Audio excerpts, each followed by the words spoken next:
तो सुदर्शन चक्र से उसका सर काट दिया, लेकिन अमृत पी करके वो अमर हो चुका। इसलिए धर राहु सर केतु, लेकिन सर कट है। हमारे रहीम जी ने इस विषय में बहुत सुंदर कहा कि मान सहित विष खाए के शंभु भय जगदीश, और बिना मान अमृत पिया तो राहु कटाया से, बिना मान अमृत पिया राहु कटाया से। इसलिए रही मन मुहिम सुहाए अमिय पियावत मान बिन, और जो विष देत बुलाए तो प्रेम सहित मरि गो भलो, जो विष देत बुलाए। सम्मान के साथ शिव ने विष पिया तो जगत पूजनीय हो, और राहु ने बिना मान के अमृत पिया तो भी उसका सत्कार किया गया और संसार में उसकी निंदा। अपमान से नहीं, सम्मान से जो लेना है। और अब भगवान वास्तविक वेश में आ गए। दैत्यों ने कहा हो ये तो विष्णु नारायण। फिर देवासुर संग्राम हुआ। इस बार देवताओं ने बाजी मारी, विजयी हुए थे। दैत्य बुरी तरह पराजित हुए। सात भागे भागे राजा बलि के शरण में गए, दुहाई हो दुहाई। क्या हुआ? देवताओं से हम पराजित हुए, अमृत भी नहीं मिला। आप बलवान हैं, हम चाहते हैं दैत्य कुल का भी कोई स्वर्ग का राजा बने, हम आपका साथ देंगे। आप हमारी अध्यक्षता कीजिए और इंद्र का सिंहासन छीन लीजिए। राजा बलि ने कहा मैं छीन भी कुछ नहीं। राजा बलि प्रहलाद जी का पोता है। प्रहलाद जी का पुत्र विरोचन है, विरोचन का पुत्र राजा बलि। बलि ने कहा वेदों का आदेश है कि जो सब यज्ञ पूर्ण कर लेता है उसे स्वर्ग का राज्य मिल जाता है। तो मैं तो यज्ञ करूंगा, युद्ध नहीं करूंगा, यज्ञ करूंगा। 99 यज्ञ राजा बलि के निर्विघ्न पूर्ण हुए। जब राजा बलि संवा यज्ञ कर रहा था, इंद्र को भय। इंद्र ने भगवान से जाकर के प्रार्थना किया कि महाराज मेरा सिंहासन खतरे में, रक्षा। भगवान ने कहा कश्यप अदिति का माध्यम लेकर भगवान ने कामना बता दी। भगवान की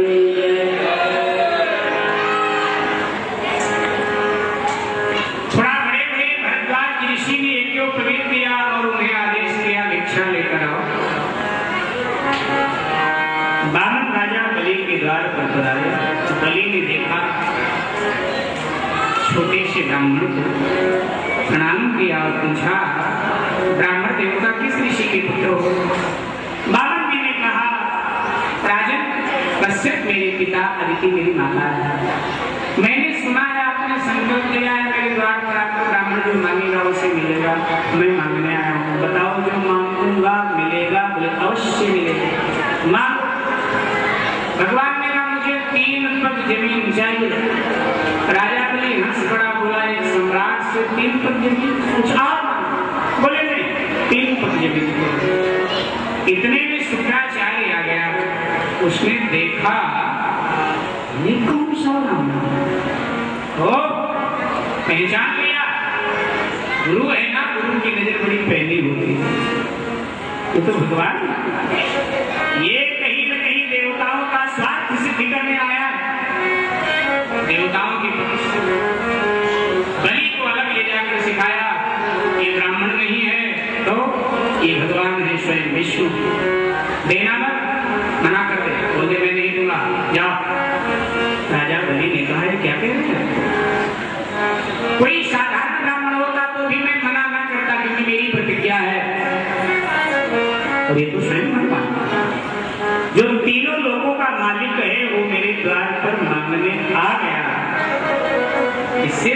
होगा तो मेरा क्या होगा। और गुरु जी आपने दीक्षा देते समय मुझे कहा था कि सदगुरु जब शिष्य के दान पुण्य में बाधा डाले, धर्म की जगह अधर्म सिखाए, तो ऐसे गुरु का शिष्य को त्याग कर देना चाहिए। अब तो आपके त्याग का समय आ गया। आप मुझे अधर्म सिखा रहे हो, दान पुण्य से हटा रहे हो। गुरु जी आप संकल्प करा दो और जाओ, आज से मैं आपका शिष्य नहीं और आप मेरे गुरु। शुक्राचार्य क्रोधित हो उठा, उसने कहा मैं कोई संकल्प नहीं कराता, मैं तो जा रहा हूं। बामन ने कहा राजन तुम जल ले आओ, संकल्प अपने आप हम करा लेंगे, क्योंकि हम भी ब्राह्मण के बालक हैं, हमें संकल्प जल। अब जब संकल्प कराया जा रहा था, जल गिराया जा रहा था, टूटी वाला लोटा था उसने किया, महाराज शुक्राचार्य बैठे बाधा। बलि ने कहा महाराज पानी नहीं आया, भगवान का तिनका मार कर दिया हुआ होगा। और जैसे तिनका मारा शुक्राचार्य महाराज के आंख में लगा, एक आंख शुक्राचार्य महाराज की। शुक्राचार्य महाराज बाहर आए पछताते हुए, देता कोई लेता कोई, मैंने अपनी आंख का कारण कोई, लेने वाला कोई और देने वाला कोई और, मेरे अपनी आंख को खराब करवा चले गए बर्बाद। संकल्प करके 3 पग पृथ्वी दे दिया। बामन ने कहा नाप, बलि का मैं नापवा देता, बोले नहीं मैं अपने पांव से नापूंगा। भगवान ने एक पांव के नीचे समस्त पृथ्वी, संपूर्ण पृथ्वी भगवान के पांव के नीचे आ गई और अंतरिक्ष दूसरे पांव के नीचे आ गया। और अब कहा कि मैं तीसरा चरण कहाँ रखूं? तूने 3 देने को कहा था, लेकिन 2 में तेरा सर्वस्व चला गया, तीसरा कहाँ रखूं? बलि ने कहा महाराज मेरे प्रश्न का उत्तर दे दो, फिर मैं बताता हूं। क्या धन बड़ा होता है या धनवान? भगवान ने कहा धन से धनवान बड़ा होता है, धनवान ही धन देता है। बलि ने कहा महाराज 2 में हमारा धन आपने लिया है, तीसरा मुझे धनवान के सर पे अपना चरण रखा। जैसे भगवान ने राजा बलि के सर पे अपना पांव रखा, देवता आकाश से पुष्प की वर्षा करने लगे, बड़भागी बलि, बड़भागी बलि, तेरे जैसा कोई भाग्यशाली नहीं है, आज प्रभु का चरण। और तब बलि को भगवान ने कहा मैं तुझे पाताल लोक का साम्राज्य देता हूँ और अमरत्व देता हूँ। अमरता दिया, बलि आज भी जीवित, अमरत्व देता हूँ।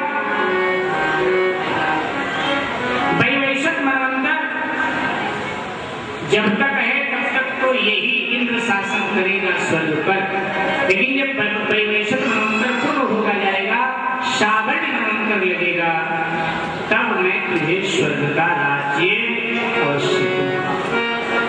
बलि पाताल चला गया, वहां शासन कर रहा है। जब सावर्णी मनवंतर आएगा तब बलि राजा बनेगा स्वर्ग। इस समय वैवस्वत मनवंतर चल रहा है। संकल्प में आता ना वैवस्वत मनवंतरे अष्टाविंशतमे युगे कलियुगे कल्पितम चरणे आदि आदि। हर मनवंतर में एक अलग इंद्र होता है। इंद्र ये कोई नाम नहीं, एक पदवी, जैसे प्रधानमंत्री कोई नाम नहीं जो उस पर बैठता है प्रधानमंत्री, ऐसे इंद्र। इस समय जो इंद्र शासन कर रहा है स्वर्ग पर, उसका नाम है पुरंदर। इस समय शासन करने वाले इंद्र का नाम पुरंदर है, और जो मनु शासन इस समय कर रहा है उसका नाम है वैवस्वत। हर मनवंतर में अलग मनु होता है, वैवस्वत मनु। अब तक 14 मनु हो गए। सबसे प्रथम मनु का नाम है स्वयंभू मनु। तो भगवान ने कहा कि फिर तुझे मैं इंद्रासन दूंगा, इंद्र का राज्य दूंगा। बलि प्रसन्न हो उठा तो कामना बता चर्चा सुखदेव जी ने परीक्षित को कही है। आइए कुछ क्षण हरि नाम का आश्रय लेकर आज की कथा को विश्राम की ओर ले चलते हैं और यहाँ से आगे की चर्चा कल पुनः प्रातः काल 9 बजे करेंगे। भाव और श्रद्धा से क्षण मुरली बजा के मोहना क्यों कर लिया